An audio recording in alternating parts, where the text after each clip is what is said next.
अस्सलाम वालेकुम। दारकोट पास में हम इस वक्त मौजूद हैं। ये आखिरी चौकी है क्रोम्बर जाते हुए।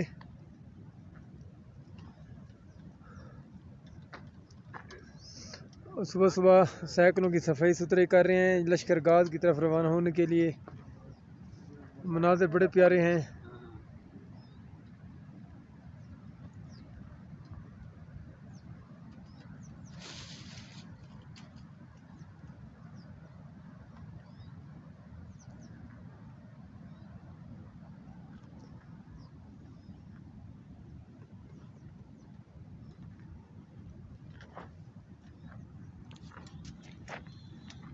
गेरों को साफ़ किया जा रहा है क्योंकि उसके अंदर बारीक पत्थर आया हुआ है।